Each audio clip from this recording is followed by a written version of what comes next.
वादा आप सवाल शामिल कर लेते हैं। कल आपको हमने जो यकीन दहानी कराई थी उसके मुताबिक सलमान साहब का पहला सवाल।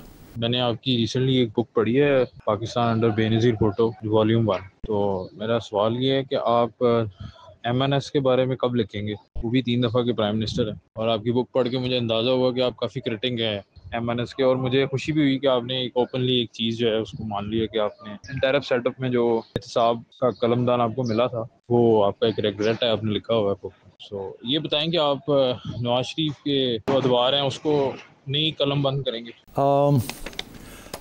मेरा ख्याल है मैं क्लैरिफाई कर दूं कि मैंने इस वक्त 5 किताबें शाया हुई हैं।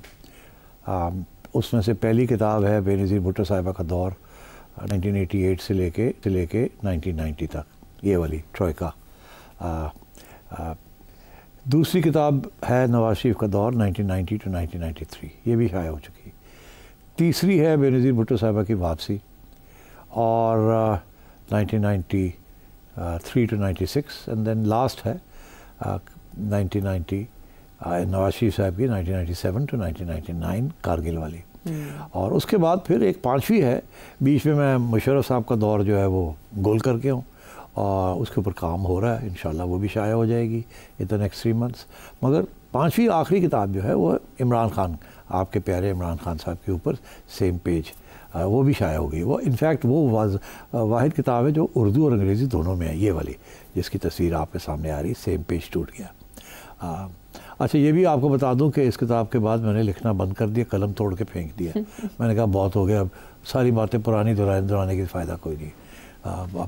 तो ये 5 किताबें शाया है। आप मेहरबानी करें, मैं थोड़ी सी मार्केटिंग भी कर लूँ, आप मेहरबानी करके सारी ख़रीदो, सारी पढ़ो, देखो कि हर स्टेज पे मैं क्या कहता रहा हूँ और कैसे मामले चलते रहे हैं। सो इट्स लाइक अंग्रेज़ी में इसको कहें potted history of Pakistan from 1988 to 2022। Musharraf साहब के 10 साल जो हैं, इंशाल्लाह उसके ऊपर भी 2 किताबें निकल आएंगी। तो ये सूरत हाल है और काफ़ी जायज़ा एट एवरी स्टेज।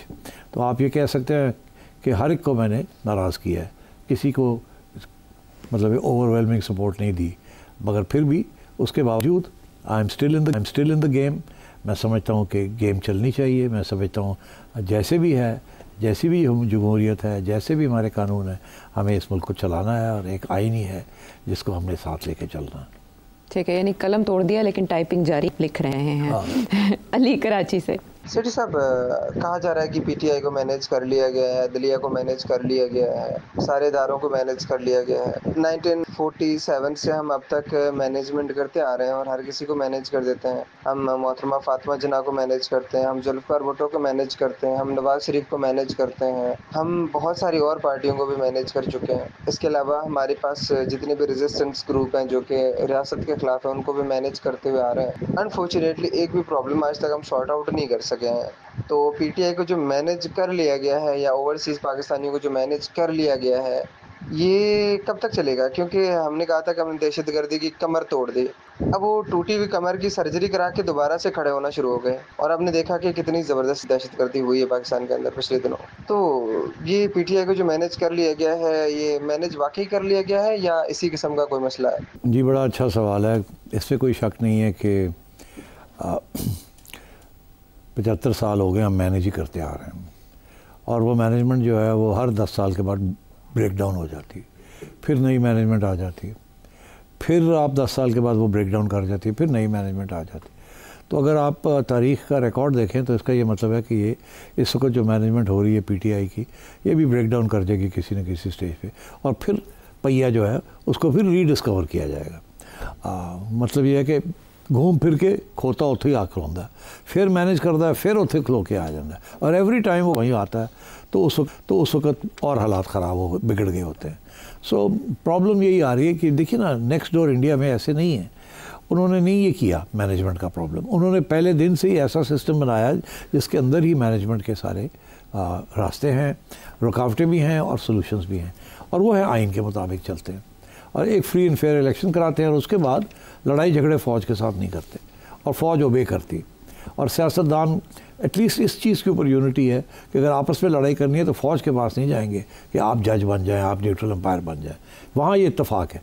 अब वो उसकी लंबी कहानी है, किसी वक्त मैं ये डिस्कस करेंगे कि पाकिस्तान में ऐसे क्यों है और इंडिया में ऐसे क्यों नहीं है। जैसे उन्होंने सियासी सिस्टम को मैनेज किया, हम क्यों नहीं अपनी सियासी सिस्टम को मैनेज कर सके, और जैसे उन्होंने अपनी इकॉनमी को मैनेज किया, हम क्यों नहीं अपनी इकॉनमी को मैनेज कर सके। 10 साल पहले मैंने ये प्रोग्राम किया था, मगर मेरा ख्याल है ज़ाहिर है वो 10 साल पहले था। आज मैं सोचता हूँ कि उसको फिर निकाल के अब रिव्यू करके उसके अंदर नए फैक्ट्स डाल के उसको एक्सप्लेन किया जाए। Why India is a democracy and we are not, why India took the democratic route and we didn't, why we are still in the process of management of our democracy, of our constitution, and why India is beyond those issues. वो और बात है कि वहाँ नताइज जो आजकल जो हम देख रहे हैं that is a direct consequence of their system. मगर इससे पहले ये तो 15 साल की बात है ना, तो उससे पहले जो सब कुछ था इसके बरक्स था। India was a secular country, democratic country, आज़ादी थी मीडिया की, आज़ादी थी अदालतों की, कोई इस किस्म की एथनिक क्लेंजिंग नहीं थी। अगर इक्वल सिटीजन्स नहीं थे तो सेमी इक्वल सिटीजन्स तो थे मुस्लिम्स। अब सिचुएशन चेंज हो गई है, but it's still with in the parameters. तो अब बात यह है, यहाँ आपका वाला बात सवाल है कब तक ये मैनेजमेंट चलेगी। ये नहीं चलेगी। उसकी वजह ये इनहेरेंटली जो है ना, इसके अंदर सीरियस प्रॉब्लम कि ये मुल्क जैसे वजह टूटने की भी यही वजह थी कि आप इत्तेफाक एक सिस्टम नहीं बना सके जिसके अंदर इत्तेफाक था, और इसलिए फिर अलहदगी पसंद तंजीमें जो हैं वो उभरी। यहाँ भी अब ये इसी किस्म की सिचुएशन हो रही है। और वो जो आइडेंटिटी आप क्रिएट करने जा रहे थे, और डेमोक्रेटिक रिपब्लिक जिसके अंदर हम सब पाकिस्तानी होंगे, वो तो हुआ नहीं। आप तो पाकिस्तानियत को भूल के कभी इस्लाम की तरफ चले जाते थे, कभी किसी और की तरफ चले जाते थे। आपका ख्याल था कि अगर मज़हब एक है तो एक मुल्क बन जाएगा, एक नेशन स्टेट बन जाएगी, तो वो नहीं हो पाया ना, आप नहीं कर सके। आप जितना मर्जी कहें कि हम ये चाहते हैं, कि हम करना चाहते हैं, वो आप नहीं कर सके। उसकी वजह ये, अगर आप कर सकते तो ईस्ट पाकिस्तान अलग ना होता। अगर आप मुसलमान हैसियत होने से एक नेशन स्टेट बना सकते तो फिर बहुत से जो बाकी मुस्लिम ममालिक हैं वो भी नेशन स्टेट्स बना के आप एक उम्मा की एक नेशन स्टेट बन जाती। नहीं होता ना ऐसे। तो अब ये नेशन स्टेट वाला जो सिलसिला है, it's a very different system. बहरहाल ये एक और बहस है, इसके ऊपर फिर की जा सकती है। मगर सिचुएशन ये है कि आप डंडे के जोर के ऊपर आप किसी की आइडेंटिटी बना नहीं सकते। तो यही हुआ है इस मुल्क में। और ये मैनेजमेंट जो है ये शॉर्ट टर्म होती है और शॉर्ट टर्म के बाद ब्रेक डाउन हो जाता है। आपने देखा नहीं, हमने इस्लामी जमातें मैनेज की, हमने लड़ाई झगड़े मैन्युफैक्चर किए अफ़गानिस्तान में, कश्मीर में, इधर क्या हुआ? सब गले पड़ गए आके आपके, घूम फिर के वो आप ही के गले पड़ गए। तो अगर आप ये मैनेजमेंट इस किस्म की ना करते और अपने अवाम के ऊपर आप तवज्जो देते कि इनकी भलाई करनी है आपने, इनके लिए वेलफेयर स्टेट बनानी है, लड़ाई झगड़े नहीं करने रीजन के अंदर, पिट्ठू नहीं बनना अमेरिका का, आज़ाद किस्म की तंजीम बनानी है, आज़ाद किस्म का मुल्क बनाना है जिसमें सब टैक्स दें, हमें किसी और से पैसे लेने की ज़रूरत ही ना हो, कर्जे ना लेने की ज़रूरत। इंडिया ने ऐसे ही किया था 1950s 60s 70s में। क्या था, यहाँ शेवरलेस गाड़ी भी चलती थी, यहाँ लंबी लंबी गाड़ियाँ चलती थी। इंडिया में क्या था, छोटे छोटे डब्बे जो इंडिया खुद बनाता था, एम्बेसडर और हिंदुस्तान कार्स। उनके प्राइम मिनिस्टर्स जो है छकड़ों में आते थे जाते थे, कहते थे नहीं हमारी स्टील इंडस्ट्री को हमने सपोर्ट करनी है, इंपोर्ट्स पे हमने नहीं करनी। हम क्या करते थे, अमेरिका से पैसे लेते थे उनका एजेंडा यहाँ करने के लिए, और उसके बेसिस के ऊपर उनकी गाड़ियाँ आ जाती थी, कोई टैरिफ्स नहीं थे, और वो जो एड आती थी उसी से ख़रीद के, और हमारे जो रूलिंग तबका है वो ये अशिया करता था। पहले दिन से हम तो मोहताज रहे। तो इंडिया में तो बिल्कुल बहुत कुछ फ़र्क हुआ। तो आजकल अच्छा नहीं लगता इंडिया के साथ कंपेयर करना, मगर जो वहाँ जो कुछ हो रहा है वो बहुत ज़्यादती और जुल्म हो रहा है, जिस किस्म की बीजेपी जो हरकतें वहाँ कर रही है। मगर बहरहाल ये उनके मसले हमारे नहीं हैं, मगर कंपैरिजन में मैं आपको बता रहा हूँ। तो ये मैनेजमेंट जो है ना, ये इसमें दो हाथ से ताली बजती है। सारे मैनेजर्स रहे हैं, जो अंदर हैं या जो बाहर हैं, everybody is been part of the management. और वो मैनेजमेंट ने मिल के जो तबाही की है इस मुल्क के साथ, वो आपके सामने है।